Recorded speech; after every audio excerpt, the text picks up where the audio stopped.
I walked into the warm glow of La Bella Notte, the clinking of wine glasses and soft hum of conversation wrapping around me like a familiar blanket.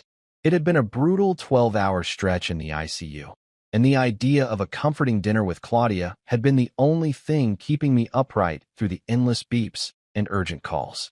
My heart throbbed with exhaustion and anticipation as I pushed through the ornate doorway, slipping off my scrubs to reveal a crisp shirt underneath. Just enough effort to show I cared. I spotted her at our usual table by the window, the one overlooking the cobblestone street where we had shared our first kiss 2 years ago. Her posture was a sculpture of calm resolve, shoulders squared, back straight, hands folded neatly atop the tablecloth. I approached with a hopeful smile, leaning in to kiss her cheek and catch the faint scent of jasmine in her hair. She stood, her eyes steady, refusing to flicker with excitement or relief at my arrival. My chest tightened, a cold knot forming where warmth should have been, but I forced my jaw to unclench and settled into the chair opposite her. "Hey," I said, voice softer than I intended. "You wanted to meet?" Her gaze met mine, unwavering, and the weight of what she was about to say pressed down on me like the closing of a coffin lid. She reached into her clutch and withdrew the small box that had once brought me joy. It looked insignificant now, just a black velvet case with silver hinges, yet it carried all the promises we had made and the future I had built in my mind. My own hand shook as I recognized it, and I swallowed, tasting bitterness in my throat. She opened it and laid the ring flat on the marble tabletop. The diamond caught the low light and shimmered mockingly. She didn't hesitate. "I can't marry you, Mason," she said, voice calm and steady as though reciting a line in a play. The words hung in the air, heavy and immovable. My own voice escaped me for a moment, and I blinked, waiting for some tremor of doubt or regret to betray her conviction. But she remained composed. "My mother's right," she continued. "You're a good man, but not a good future." The ring slid forward with a hollow metallic click, and I flinched at the sound. I wanted to say something, anything, to stop time, to twist her words into something that could be pulled back, but my throat tightened and only silence answered. The restaurant around us blurred. The laughter at neighboring tables, the soft chime of the waiters' bells, even the gentle rustle of the linen napkins seemed distant, muted by the enormity of the moment. I forced my eyes back to hers, looking for a flicker of mercy, a sign that she was struggling with this too. But her face was a mask of resolution. I realized then that she had shut the door on everything we had shared, and there would be no turning back. The velvet case remained open, the ring lying abandoned like a cruel punctuation mark. My mouth finally worked. "Claudia, please." Her hand rose in faint refusal. She looked away toward the window, as if drawing strength from the moonlit street beyond. "Don't," she said softly. "I've thought about this for months. I tried to ignore it, but I can't lie to myself any longer." I swallowed hard against the lump in my throat and reached out, fingertips grazing the cool edge of the ring box. "We can figure this out," I pleaded. "I love you. We can—" Her lips thinned. "Love isn't enough." She placed a hand on mine, fingertips brushing my skin with a gentleness that hurt more than any forceful rejection. "I'm sorry." I stared at the jewel, the symbol of everything I believed in, our dreams of a shared home, children, a life together, reduced to a cold piece of metal. The room felt emptier than any hospital corridor. I closed my eyes, willing the moment to pass, willing her to speak words that would undo this. But when I opened them, the ring was still there, still gleaming in that pitiless light. I pushed it back toward her, my fingers dragging across the marble, leaving a faint trail of moisture. Tears threatened behind my eyes, but I blinked them away, swallowing the sting. "I understand," I said, voice hollow. Pain bloomed in my chest, but I forced the rest of the words free. "Thank you for telling me now." She nodded once, her gaze distant. She stood, slid into her coat, and without another word, turned and walked away down the corridor, her heels echoing like a metronome measuring my heartbreak. I remained seated, the ring box before me like a sarcophagus holding the corpse of our love. The waiter approached with quiet concern, but I waved him off. The dinner went cold, the table around me filled again with diners engrossed in their own lives. I paid the check with trembling hands, left a generous tip on impulse, and stepped back into the night air, where the cool breeze felt like a slap to my face. I walked away from La Bella Notte, away from Claudia's retreating silhouette, and felt the weight of the world settle on my shoulders. In that moment, the dreams of 12 days ahead crumbled into dust, leaving me standing alone at the edge of a life I no longer recognized. I woke to the harsh glare of dawn slicing through the windshield of my aging Corolla, the remnants of last night's storm still dripping from the leaf-strewn wipers, and for a moment I convinced myself I'd been dreaming. That Claudia's icy dismissal and the metallic click of that ring against marble were nothing more than a fevered hallucination brought on by exhaustion and hormonal stress. Then I glanced at the passenger seat where a stack of suitcases sat like silent reproach, their zippers precariously undone, and I remembered. I had nowhere left to call home. The lake house keys, which I'd assumed would open the door to our life together, were now a cruel joke, clipped to a ring of eviction notices that fluttered in the breeze like mocking confetti. I ran a shaky hand through my hair, feeling the grit of the parking garage floor beneath my bare feet, and realized that every cent I'd saved for our wedding, the venue deposit, the dress fittings, the custom invitations, had vanished in the wake of her second thoughts and her mother's objections. My bank balance mocked me, $93 and change. Not nearly enough to rent a studio apartment in this city, let alone rebuild from scratch. Emotions churned inside me, hurt, disbelief, anger, but they were drowned out by a more primal need, survival. I gathered the two battered duffel bags of scrubs and personal items, slung them over my shoulders, and walked toward the hospital entrance, determined to claim at least a few hours of warmth and respite before the world awoke to remind me of everything I'd lost. I tried the nurses' lounge first, but was met with sympathetic glances and soft apologies. They offered coffee and muffins, futile gestures that couldn't pack my life into a cardboard box or staunch the bleeding in my chest. So I retreated to the old parking garage behind the ER, wedging myself into the back seat with a hospital blanket draped over my legs and my white coat folded neatly as a pillow.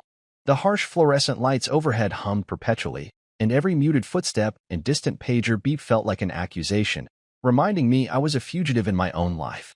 After 2 nights of fitful, frozen sleep, I emerged bleary-eyed just as the first rays of sun glanced off the glass facade of the hospital tower. I showered quickly in the on-call quarters, changing into fresh scrubs that smelled faintly of antiseptic and inevitability, and forced myself to eat a meager breakfast from the vending machine. A granola bar that tasted like sawdust, but at least kept my stomach from growling audibly during rounds. Word of my sudden disappearance spread fast. My colleagues shot concerned looks when I reappeared at the nurse's station, my name scrawled in red across the patient board as if I were a case to be managed. I offered half smiles and vague explanations. Family emergency, relocation, personal matters. None of it felt truthful, but the less they knew, the safer I felt. That afternoon, I bumped into Jerome, a charge nurse whose easy laugh had once warmed our late shifts, and he stopped me in the hallway with genuine concern. He studied my hollowed cheeks and the circles under my eyes like a doctor examining a patient. "Mason, you okay?" he asked, resting a steady hand on my shoulder. I hesitated, then nodded. "Just tired, a long week." He looked unconvinced, eyebrows knitting together. "I heard about Claudia. Man, I'm sorry." My heart lurched at the mention of her name, cruel reminder of everything I'd hoped for and now watched burn to the ground. Yet in that moment, a spark ignited inside me, a survival instinct honed over years of scrubbing floors, soothing fevers, and stitching wounds. I squared my shoulders and forced the hollow laugh that had become my armor. "Thanks. I need something steady, something that pays more than hospital wages." Jerome's eyes lit up with mischief and pity. "Funny you say that. There's an opening, a live-in nurse for a private client. Big bucks, accommodations included, north of the city. Didn't ask too many questions, just called and they set me up with an interview. You interested?" I swallowed around the lump in my throat, knowing that the last thing I needed right now was more uncertainty, but also realizing that I didn't have the luxury of moral scruples. With $93 to my name and a credit card about to be maxed out, I had to seize any chance to eat, sleep under a roof, and reclaim a shred of dignity. "Send me the details," I said, voice firmer than I felt. He jotted down an address and a name, Cypress Hill Estate, Mrs. Darla Miles, and warned me that the client was notoriously reclusive, temperamental, and rumored to demand absolute discretion. None of it mattered. I'd face down screaming patients, furious family members, and bureaucratic red tape. This would be easier. That evening, I packed what little remained of my life into a single duffel: scrubs, a change of clothes, a toothbrush, and the tattered photograph of Claudia and me on our engagement night. I stared at it for a long moment, then tucked it into a hidden pocket. Memory safe, but buried. I climbed into the driver's seat and steeled myself as I navigated out of the hospital grounds, past the ICU doors that had been my battleground, and onto the highway leading north to Cypress Hill. The sun dipped low by the time I pulled up the winding driveway, exhaustion coiling in my limbs, but overshadowed by relief at having found shelter. I parked in front of the colossal wrought iron gates and took a deep breath, inhaling the scent of pine and something old. Wealth, legacy, perhaps regret. My future was an eviction notice from love, but here lay a new chapter, unformed and unpredictable.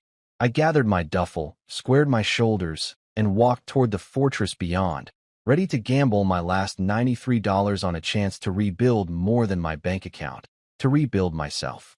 The morning air along the winding road smelled of pine and damp earth, an odor so rich it felt almost alive in my lungs.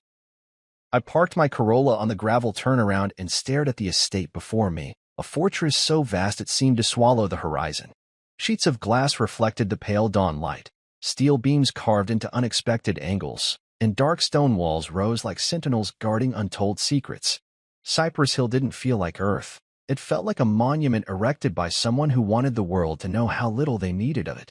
Every fiber of my exhaustion sharpened in that moment, making me feel as though I'd walked into the belly of some ancient beast. I hoisted my backpack and duffel, each strap digging into shoulders sore from sleeping in a car, and approached the towering front doors. A bell chime rang out as I stepped inside, followed by the click of heels on polished marble. Mrs. Darla Miles emerged from a side hallway, her uniform crisp, her carriage rigid as if she'd swallowed discipline whole. She nodded without warmth and guided me into a paneled office where a single desk sat against a wall lined with legal binders. I laid my paperwork, credentials, references, contract signing pages on the desktop and offered a polite smile.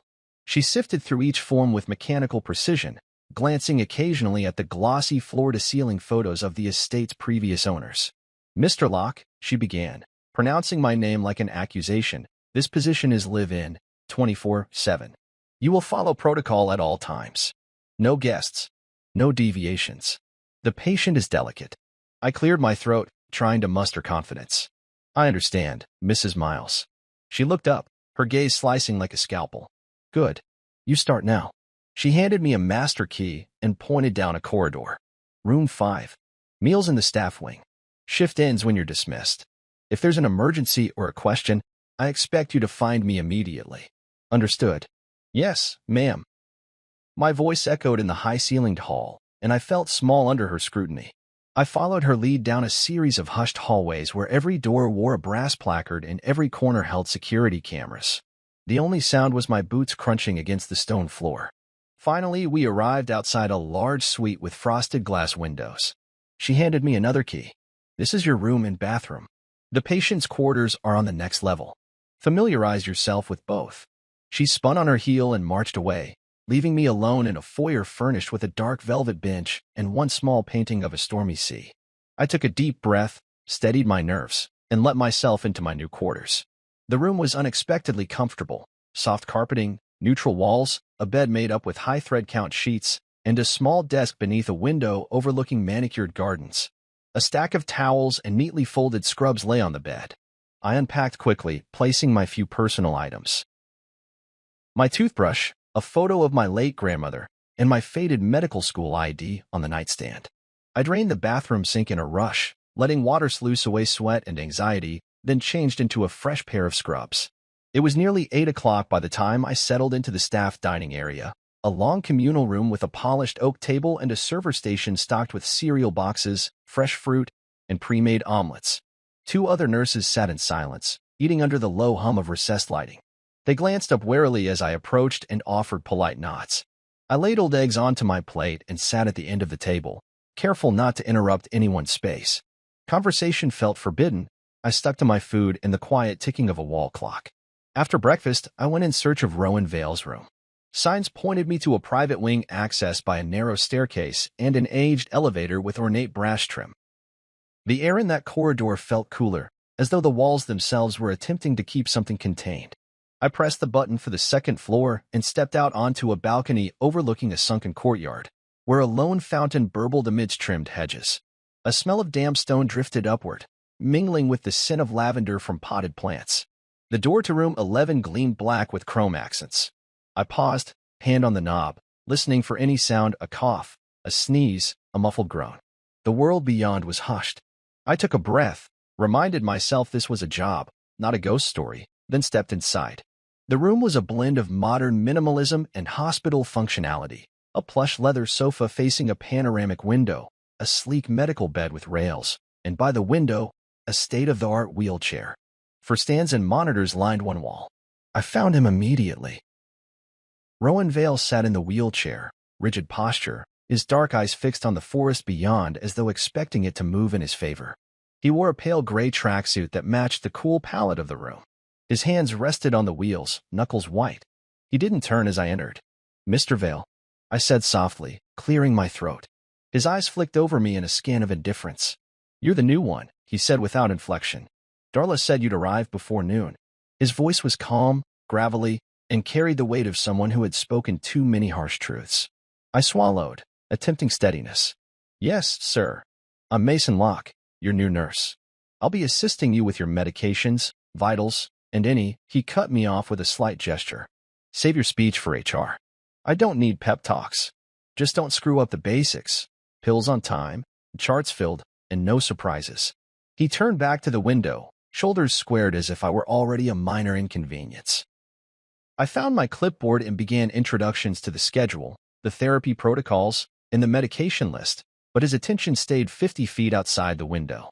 I rattled off details: BP every 4 hours, insulin at 2 p.m., muscle stimulator sessions at dawn, but felt his icy gaze when I paused for his acknowledgement.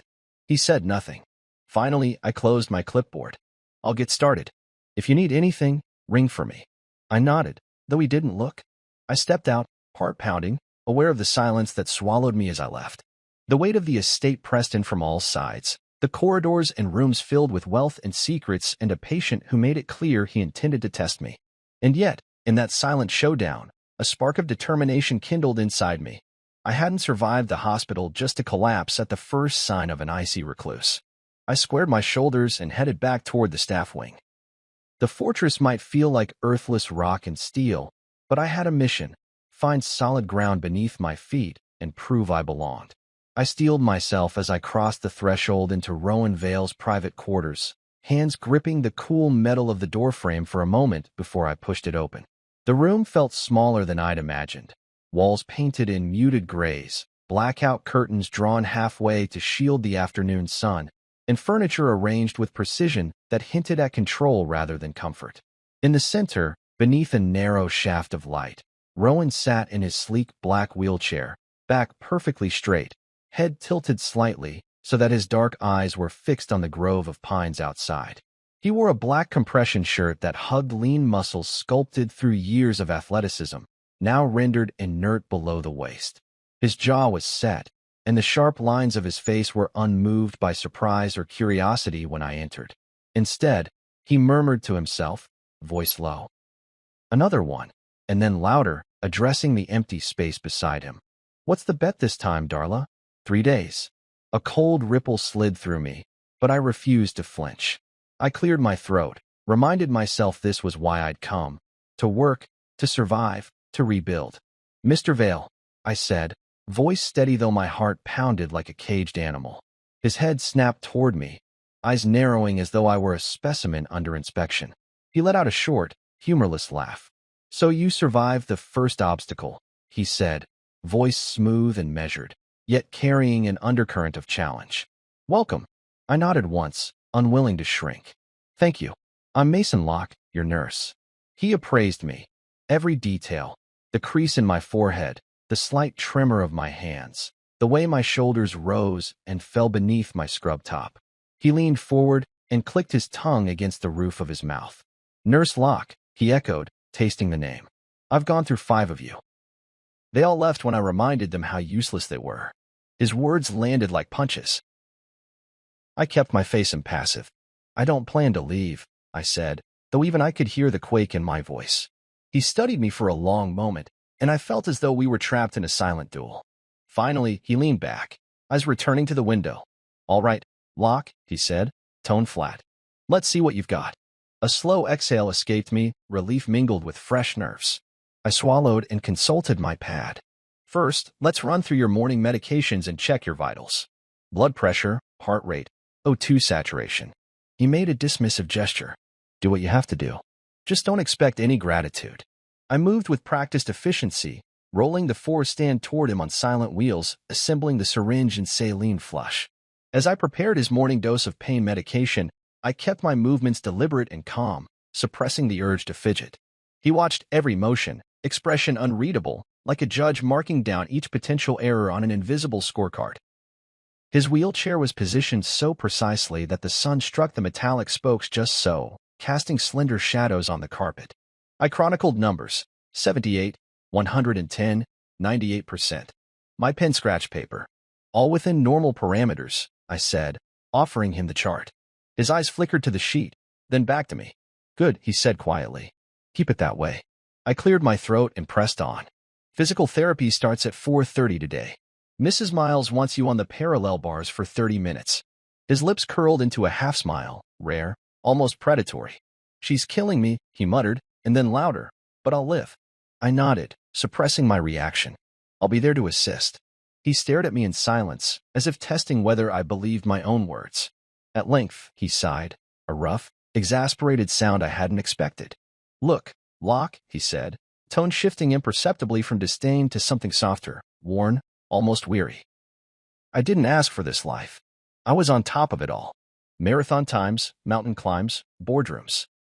Then one moment, everything went dark. His gaze wavered as a flicker of memory passed through his eyes.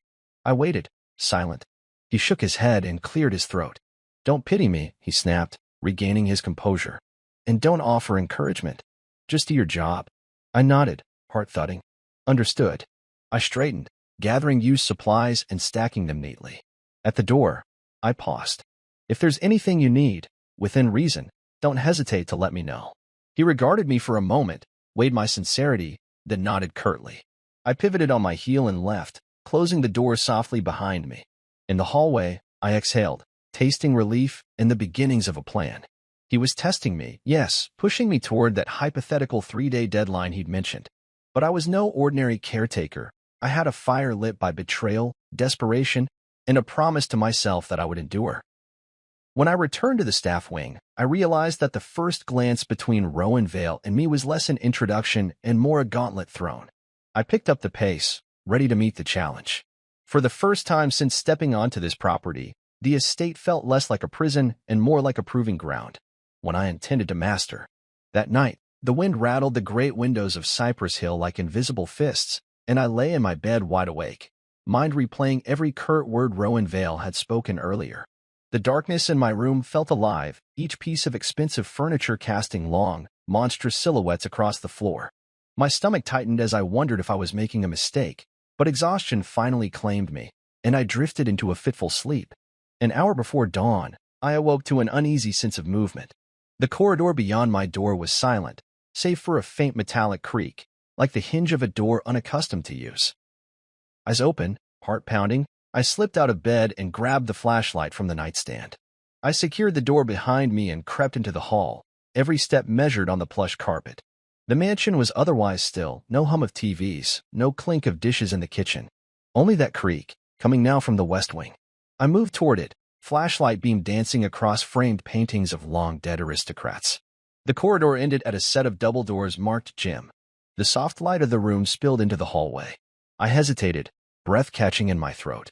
The client was never supposed to roam at night. Yet there he was, assets again painting him like some mythic figure reclaiming territory. I pushed the doors open, heart thundering so loudly I was sure he'd hear it. Inside, the gym was illuminated by a single lamp above the parallel bars. The equipment gleamed silver. The air smelled of sweat and steel. And in the center, Rowan Vale stood upright, unsupported, sweat glistening on the planes of his face and arms. It wasn't a hallucination. His legs trembled with effort, knees bending in ways they weren't supposed to. He gripped the bars with white-knuckled determination, dragging one foot, then the other, across the mat. Each movement was agony, and grace rolled into one impossible moment. My breath caught, and for a second I considered stepping back, feigning ignorance. But compassion propelled me forward. I cleared my throat softly. He froze, chest heaving, head swiveling until his eyes locked with mine. In that instant, the raw, unfiltered truth of his struggle slammed into me. He wasn't hiding a secret miracle. He was hiding his pain, the knowledge that every forward inch cost a lifetime of agony. I swallowed, voice trembling. Mr. Vale, he wheeled around, anger flaring in his eyes like wildfire. What the hell are you doing here? His voice cracked with fury and fear. I choked, unsure whether to lie or tell the truth. I heard something, I said. I thought you might need help. He spat the word need like a curse. I don't need help, Locke. I need distance. I swallowed hard against the pull of sympathy. You're not supposed to be up, I said, stepping closer. You could hurt yourself. He pressed his lips into a thin line, veins standing out at his temples. You don't get to decide that. His voice shook with suppressed emotion. I swallowed. Why are you hiding this? I whispered. Why make me think you're helpless? He slammed a fist against the parallel bar, steel ringing out like an alarm. Because people expect miracles the second they see hope, Mason. They expect me to bounce back, to inspire them, to be their comeback story. I hate being your project, your charity case. His shoulders shook, the weight of his shame and frustration pressing the air from his lungs. I felt a tug in my chest, part guilt, part admiration. He was still fighting, refusing to become a statistic. I reached out, hesitating just centimeters from his arm. I'm not here for stories, I said softly. I'm here because I need a job. And because I believe in you. His eyes searched mine, raw and conflicted.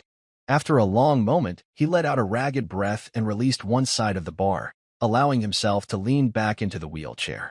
His breathing slowed, and the tension in his shoulders eased, though his expression remained guarded. Fine, he muttered. But this stays between us. Darla can't know. My lawyers can't know. My board can't know. I nodded. I promise. He looked at me for another heartbeat, then turned his gaze back to the bars as if seeing them for the first time. All right, he said quietly. You'll help me train. No witnesses. Before dawn, every day. I drew in a breath of relief, adrenaline and resolve surging through me. I'll be there. He rolled the wheelchair forward and positioned himself at the foot of the bars. We start tomorrow, he said. At 4. I swallowed, clamping down on the whirlwind of questions and emotions. Yes, sir. The protocol and pretense of nurse and patient fell away in that room. We were two men battered by life's cruelty, forming an alliance in the hush before dawn. I switched off the lamp, leaving the overhead lights dim, and guided him back toward his wheelchair. He refused my help, but I stayed close in case he faltered. The door clicked behind us as we left the gym, returning the estate to its nocturnal stillness. Back in my quarters, I lay awake replaying the encounter. I realized that the fortress of glass and steel had walls that held not just secrets, but hope rebuilt in darkness.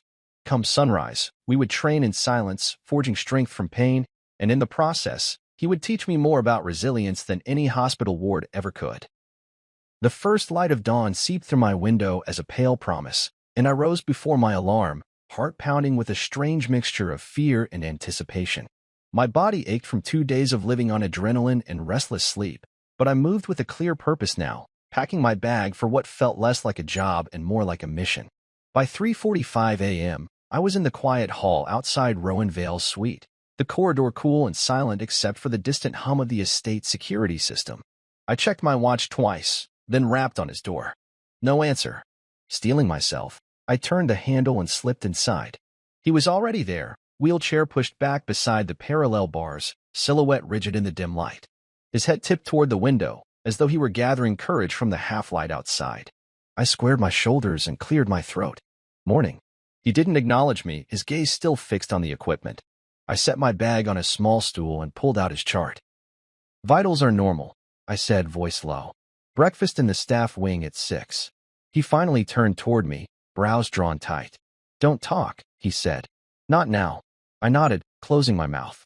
He had made his terms clear. This time was ours, a truce sealed by sweat and silence. I swallowed and stepped back to let him begin. For the next 30 minutes, I kept my gaze fixed on the shadows of the bars moving across the floor as Rowan grasped each parallel rail with steely determination. He lifted himself inch by inch, arms straining, muscles trembling, then lowered himself, repeating the motion with methodical precision. I monitored his breathing and heart rate, quietly thanking the training that had taught me to read the curves of oxygen saturation on a screen and see triumph in a flicker of the numbers. He never spoke, not even when his forearms trembled so hard that his fingers threatened to lose their grip. I handed him his water bottle when he signaled, and though he didn't meet my eyes, I sensed a brief flicker of gratitude. When the 30 minutes ended, he released the bars and wheeled himself away, body slick with sweat. He paused and looked at me for the first time without the armor of irritation. "You followed my lead," he said, voice hoarse. "No counsel. No questions." I nodded. "You said stop, I stop." He exhaled, a rough sound it was hard to pin as either frustration or relief. Then he turned and rolled toward the wall-mounted monitors where he reviewed the data from his session. I watched his shoulders, rigid yet showing the slightest slack of exhaustion. Moments passed, and then he spoke again, quieter this time. "We have a pact," he said. "I rebuild in secret, you never talk. If either of us breaks the pact, it's over." My throat tightened as I considered the weight of that agreement. He was offering trust to a stranger, someone who could just as easily be a spy for the Langfords or a pawn for Darla. But I had nothing to gain from betraying him, only my own integrity, fragile as it felt. "Agreed," I said, voice steady though my heart fluttered. He wheeled himself into a corner, back turned, as if letting the silence validate our bond. I gathered my bag and backed toward the door. "I'll check on you at 8 for meds," I said softly. He nodded once, then leaned forward, adjusting the temperature on the small digital thermostat. The room warmed, and for a moment I thought I saw vulnerability flicker across his features. I closed the door behind me and exhaled in the empty hallway. The pact felt like a lifeline to both of us, his to privacy, mine to purpose.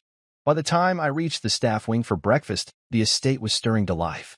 Mrs. Miles glanced up as I entered, offering a curt nod but no questions. The other nurses eyed me with thin curiosity, but I kept to myself, eating oatmeal and coffee in measured bites, all the while thinking of Rowan. I had glimpsed a man battered by life, yet refusing to be defeated.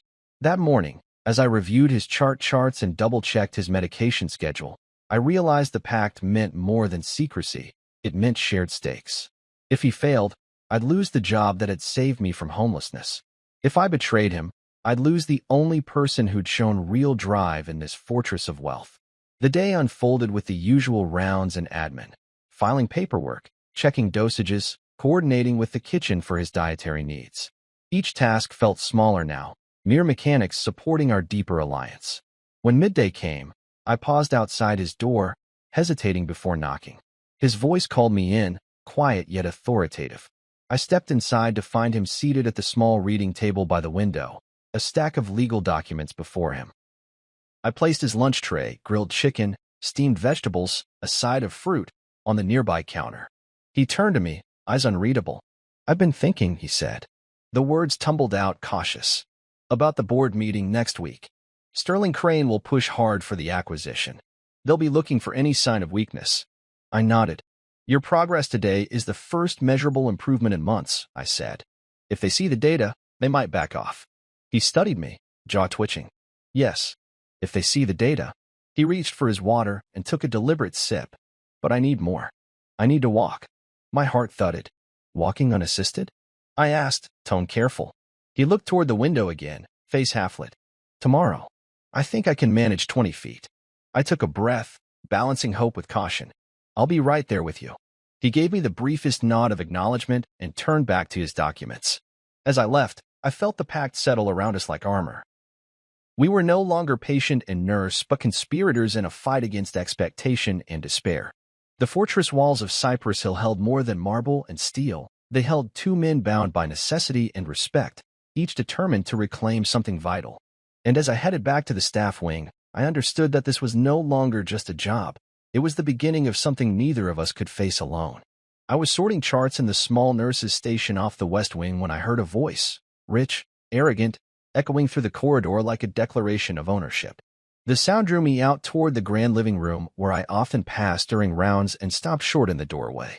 There, perched on the edge of a velvet sectional, sat a man I'd only heard of in hushed staff whispers. His laughter boomed across the high ceilings, crisp and confident, as he tilted his head back and indulged himself in amusement. He wore a bespoke suit tailored so precisely it looked painted to his frame, cufflinks glittering like tiny beacons of privilege. At his side, a crystal decanter of amber liquid caught the late afternoon light, scattering prisms across the marble floor. I recognized him immediately from the estate files, Sterling Crane, Rowan's business partner. Until now, I'd only known his name as the one who signed the checks and shaped the boardroom debates. Here he was in flesh and arrogance, embodying every rumor I'd ever overheard, ruthless, entitled, and hungry for anything he could claim. I hesitated, hand on the doorframe, wondering if I should retreat after all I'd endured simply to get this job. I reminded myself of the pact I'd made with Rowan. No breaches, no surprises. But curiosity compelled me forward. Sterling's laughter faded as he caught sight of me. He studied my scrubs with a tilt of his head, amusement dancing in his eyes like mischief. Well, he drawled, voice polished and slow. If it isn't our newest addition to the Chateau of Secrets. He raised a brow, the decanter swinging in his hand. You must be Vale's dedicated nurse, or whatever they're calling you these days. What's your name, boy?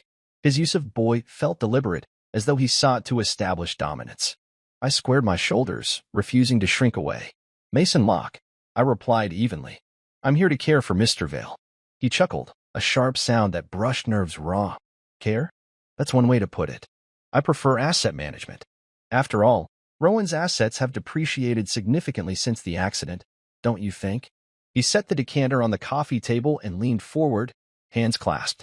Tell me, Mr. Locke, how long do you think you'll last? 3 days? A week? Maybe. His sly grin dared me to take the bait, to defend myself, to crack. But I breathed steady, chin level.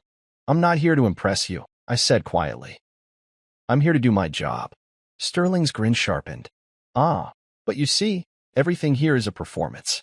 Even the most private rehabilitation is a play for an audience, shareholders, attorneys, the press. Especially the press. He paused, eyes flicking to the French doors beyond which I knew waiting cameras could be parked. Speaking of which, Langford says the acquisition can happen if you sign those final documents. He flicked one hand toward a silver tray on the sideboard, where a leather folder lay waiting. Langford. As in Trevor Langford, Claudia's mother's longtime associate. Quite the coincidence, wouldn't you say? My pulse hammered. Trevor Langford was the link to the people who had torn my world apart. My chest stung with a rush of anger and cold dread. I realized then that this job was never just about rent and recovery. It was part of a larger game I'd unknowingly stepped into. I'm not a signatory, I said, voice controlled but firm. I bring medical expertise, not legal counsel. I don't know anything about acquisitions. Sterling's eyes narrowed, suspicion flickering. But you know more than you're letting on, he said, tone silky yet dangerous. Mr. Vale trusts you. You're his confidant. I forced my jaw to unclench, measuring my next words. I'm his nurse. I take care of his health. That's it. He leaned back, studying me for a long moment, as though weighing the truth of my claim. Then he let out a half-laugh, shaking his head. Bold stance, Mr. Locke. You're either very brave, very stupid, or extremely naive. He paused, his grin shifting to something almost respectful. Or maybe all three. Before I could respond, the distinct click of polished shoes turned my head. Rowan Vale entered, leaning on a cane, scanning the room like a man arriving in his own fortress. At the sight of Sterling, his hand tightened on the cane's handle. Sterling rose with a polite smirk, extending a hand that promised sharks in Armani. Rowan, old friend, he said. I was just toying with the new arrangement here. Locke seems promising.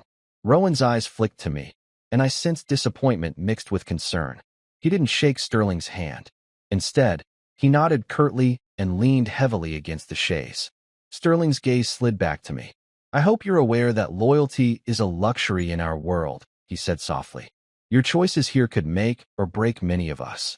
He pocketed the folder and turned away, heels clicking on the marble, leaving a swirl of privilege and thread in his wake. I watched his retreating form, heart pounding, aware that I'd just glimpsed the true stakes of this position. Not just health and recovery, but power, control, and betrayal. Rowan looked at me then, eyes narrowing, and I felt the weight of his silent question. What did he hear? What did I learn? I met his gaze, steady and unflinching. He drew in a weary breath, nodding as though he'd expected this confrontation. Without words, we agreed. Sterling Crane was a vulture circling, and Trevor Langford a ghost from my past. The living room felt colder now, the luxurious decor a gilded cage. I realized our alliance would require more than rehabilitation and secrecy. It would demand strategy and unwavering trust. As I left into their tense reunion, I carried with me the knowledge that I was no longer merely a nurse in a remote estate. I was a player in a high-stakes game, where every step mattered and every word could shift the balance of power. And deep inside, I felt a fierce spark ignite. I would stand by Rowan Vale, not just as his caretaker but as his ally, ready to confront the vultures circling our fragile alliance. In the echo of Sterling Crane's departing footsteps, I resolved that I would not be frightened into silence. The fallout from Sterling Crane's visit lingered in the air like a faint poison. I found Rowan in his office suite that morning, crouched in front of a low bookshelf, rifling through leather-bound volumes as though seeking a weapon among words. His cane rested against the desk, and his expression was hard, equal parts anger and weariness. I eased the door closed behind me and approached quietly. "He was here," I said softly. Rowan didn't look up. He closed the book he'd been holding and placed it gently back on the shelf. "He always is," he replied. His voice was flat. "He circles, waiting for weakness." I stood beside him, silently absorbing the weight of the moment. For the first time, I wondered if Sterling Crane was the patient's greatest threat. Not paralysis, not isolation, but the relentless vultures eating away at his world. "I heard him mention Langford," I said. "Trevor Langford." Rowan's head jerked up, eyes flashing with recognition and irritation. "He's tangled in this too?" I nodded. "Claudia's mother's associate. He said acquisition hinges on my signature or something I know." Rowan exhaled, running a hand through his hair. "The Langfords have always been predators. They see vulnerability and pounce." He paused, pinching the bridge of his nose. "You weren't just hired for your skills, were you?" I hesitated, the truth heavy on my tongue. "Jerome mentioned a live-in position. I applied through a contact. I swear I didn't know any of this." Rowan stared at me, eyes narrowing as if studying my soul. After a long moment, he let out a slow breath. "Maybe ignorance is an asset." He rose, cane tapping the floor in measured rhythm, and walked to the window. "We need a reckoning." I joined him at the glass, looking out at the manicured gardens that felt more like a minefield now. "What kind of reckoning?" he asked quietly. I met his gaze. "One that catches them off guard. You have proof of their manipulation. Emails, transfers, breach of contract." Sterling mentioned Langford. "Maybe they overplayed their hand." Rowan's lips pressed into a thin line. "They think I'm broken. They think I'll sign anything to make this go away. But if I stand up, cane in hand, refusing to bow, they'll lose face." His voice carried the steel of determination I'd begun to see beneath his icy exterior. I nodded, feeling the spark of our pact ignite into something more strategic. "We'll confront them at the board meeting," I said. "Publicly. You walk in, upright, present the evidence, and shut down the acquisition on your terms." He turned away, arms crossed. "And you? How do you factor into this?" I squared my shoulders, recalling every step I'd taken since my eviction from Love. "I'll be your director of rehabilitation and your strategist. I'll coordinate with your legal team to make sure everything is airtight." He studied me for a moment, gauging whether my promise was as firm as my handshake had suggested. Then he inclined his head. "All right. But if this backfires, if they blackmail us, leak your involvement, you'll be compromised." The threat was unspoken but clear. I met his eyes without flinching. "I know the risk, but I have nothing left to lose." He stared for a beat, then nodded once. "Good." That afternoon, I drafted a plan, assembled the evidence into a concise presentation, coordinate legal counsel to circulate an embargoed press release, schedule a discreet meeting with key shareholders, and rehearse Rowan's entrance. Each element required precision and timing. As I worked in my quarters, typing notes into my laptop, a wave of purpose pulsed through me. The eviction and betrayal that had shattered my life now propelled me to action against a far greater injustice. That evening, as the staff prepared dinner trays, I slipped away to Rowan's gym. He was there, perspiration shining on his brow, powering through his parallel bar routine with renewed vigor. When he finished, I handed him a towel and laid out a folder on the nearby bench. "Your briefing," I said. His dark eyes flicked over the documents, emails dated just last week, financial transactions flagged as suspicious, a draft agreement requiring his signature. His jaw clenched as he read. "They crossed a line," he muttered, "trying to leverage my condition against me." I nodded. "Tomorrow, at the board meeting, you deliver this." He looked up, pain and resolve mingling in his gaze. "I'll need more than proof," he said. "I need to walk." My heart pounded. This was the moment the Langfords and Sterlings would never anticipate, a comeback forged in silence. 20 feet, I reminded him. Unassisted. He flexed his fingers, letting out a breath. Okay. We spent the next 2 hours rehearsing. The precise angle of his cane, the placement of each foot, the confident posture he'd adopt as cameras clicked. I stood in his path, ready to steady him if needed, but he insisted on doing it alone. When we finished, he exhaled and touched my arm in a fleeting gesture of gratitude. I squeezed back. Back in my room, I barely slept, my mind buzzing with logistics. Time to leave for the estate's boardroom. Route from his suite to the conference chamber. Cues for legal counsel to distribute the evidence. I reviewed it all twice, then drifted into a restless half-sleep. The dawn arrived like a ticking countdown. I donned my scrubs and tucked the presentation folder into my backpack. By 6:30, I was outside Rowan's suite. He was already up, shoes laced, cane in hand. His face was calm, a mask he wore better than anyone I'd ever met. I nodded, and we set off down the corridor together. Each step echoed our pact, a mutual commitment to truth and to each other. The boardroom doors loomed ahead, rows of expectant faces beyond the glass. Sterling Crane watched from the head of the table, arms folded, confidence oozing. Trevor Langford sat beside him, nodding at his screen. Claudia hovered in the corner, expression a mixture of triumph and uncertainty. I glanced at Rowan. He inhaled, then planted his cane, raised his chin, and took his first unassisted step. Then another. Then another. The room went silent, jaws dropping as he crossed the polished floor exactly 20 feet, cane tapping in steady time.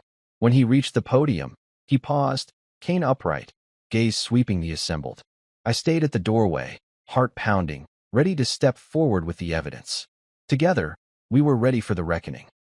The boardroom felt colder than any hospital ICU, its air-conditioned chill seeping into my bones as I slipped through the double doors behind Rowan.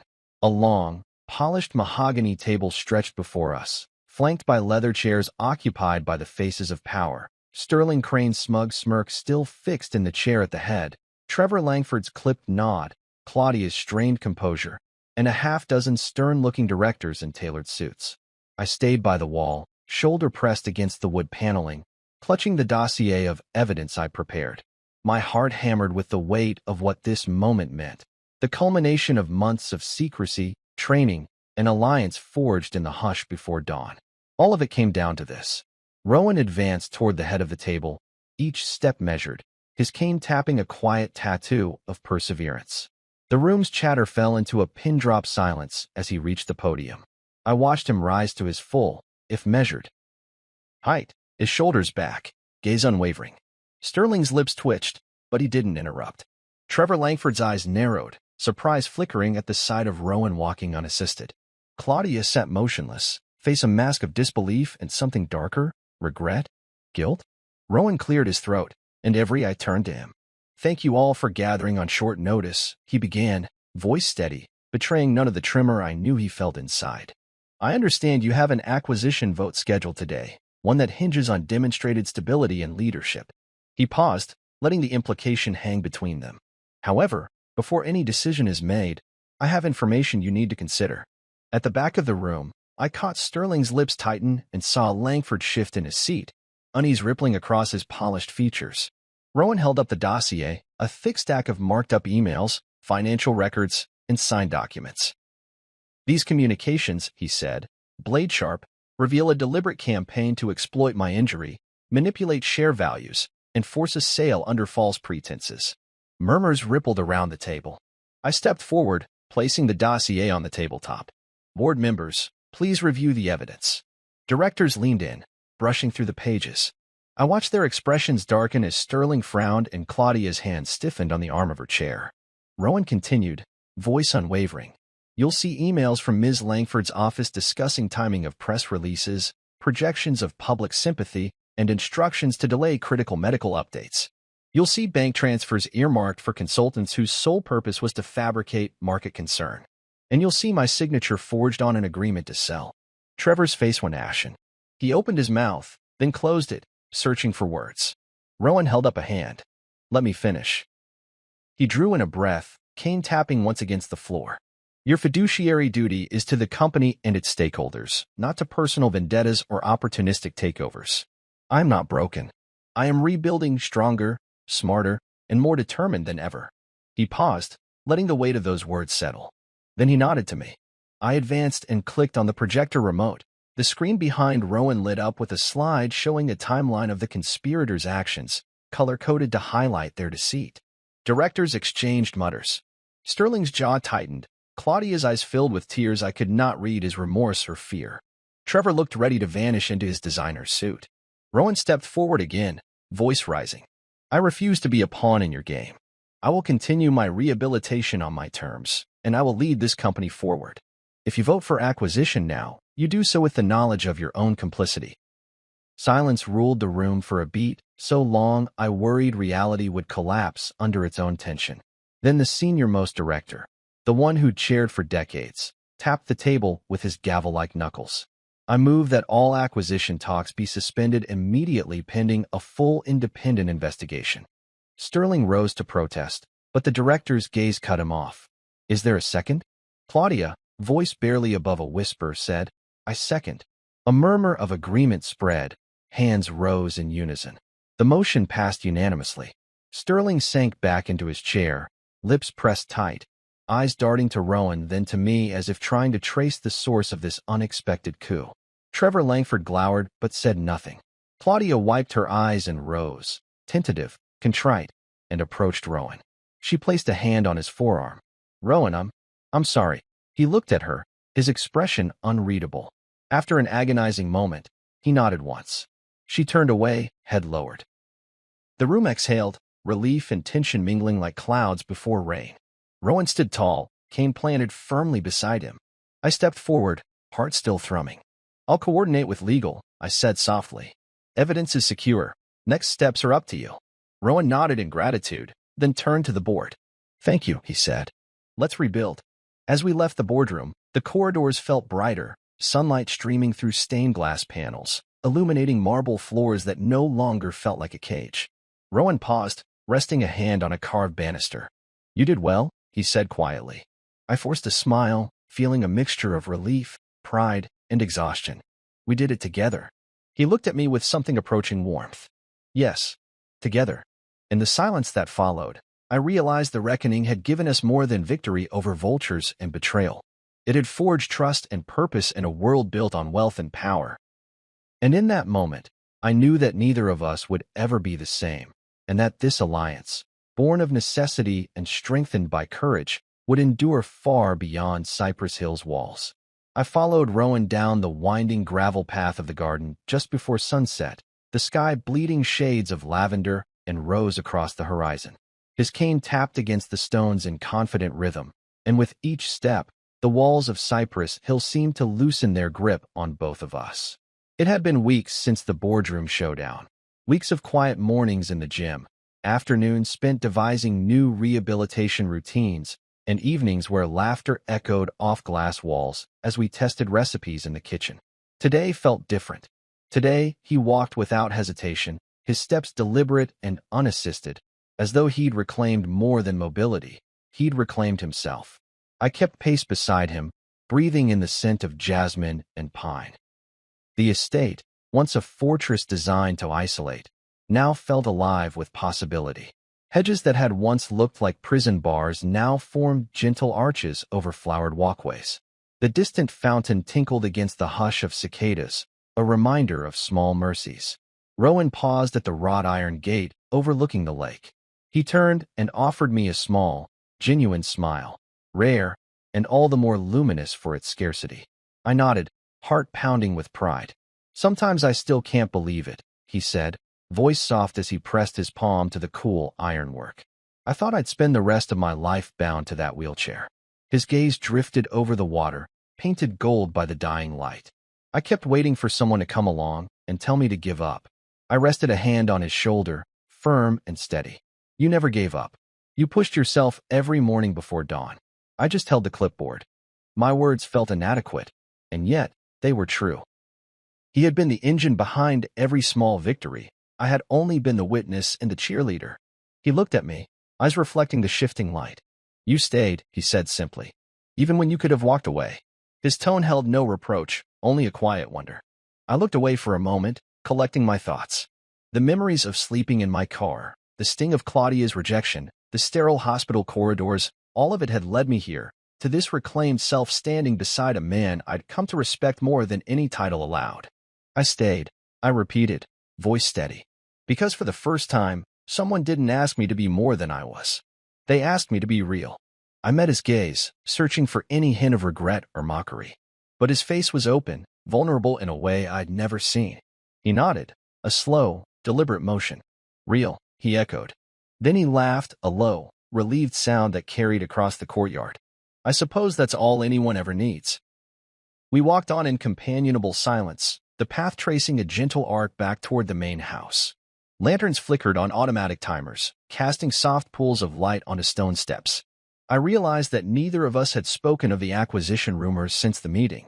They had been swept aside by truth and persistence. Now the estate felt like a sanctuary, not a prison, our shared sanctuary, built in the quiet hours before the world demanded spectacle. By the time we reached the fire pit, twilight had deepened into night, and the first stars shimmered overhead. Rowan knelt to adjust the logs, his movements fluid, practiced. I crouched beside him, feeling the warmth of the stones beneath my palms. When the flames sprang to life, he gestured to 2 low chairs. We sat facing one another, embers dancing between us. He stirred the coals with the tip of his cane, sparks drifting upward like fireflies. You know, he said, voice thoughtful, when I was down, I thought I'd lose everything. My company, my independence, my identity. He paused, eyes narrowing in reflection. But it turned out I found more than I lost. I tilted my head, curious. What did you find? He looked into the flames for a long moment. Resilience, he said. And, oddly enough, friendship. His gaze flicked to me, warm and sincere. I didn't think I needed anyone. I was too proud. He chuckled, running a hand through his hair. But you taught me that asking for help doesn't make you weak. It makes you human. My chest tightened. I reached out and clasped his forearm, the motion reverent. And you taught me to keep fighting, even when life tells you there's nothing left to win. We sat in the steady crackle of the fire, words giving way to comfortable silence. The world beyond Cypress Hill felt distant now. No boardrooms, no vultures sharpening talons, no past betrayals waiting to reopen wounds. Here, at the edge of everything we'd endured, we were simply 2 men who had nothing left to lose and everything to gain. When the embers glowed low, Rowan stood, tapping his cane once, then twice. Come on, he said, a grin tugging at his lips. Let's go inside before they think we've vanished. I rose, brushing ash from my scrubs, and followed him up the steps. The doors slid open automatically, welcoming us back into light and warmth. As we passed beneath the portico, I looked over at him and realized that our journey was far from over. There would be new challenges, medical trials, corporate complexities, perhaps even new betrayals. But we had proven that neither paralysis nor wealth nor betrayal could break us. In the glow of the entryway, I thought of Claudia's ring, cold on the marble that night. That life felt like a lifetime ago, erased by storms and trials. Now here, I stood at the threshold of a future I had helped build. A future shaped by resilience, loyalty, and the authenticity we had promised each other. Rowan paused in the hallway, looking back at me. Thank you, he said, voice low. I offered a small smile. Thank you, I replied, echoing him. And together, we stepped into the light.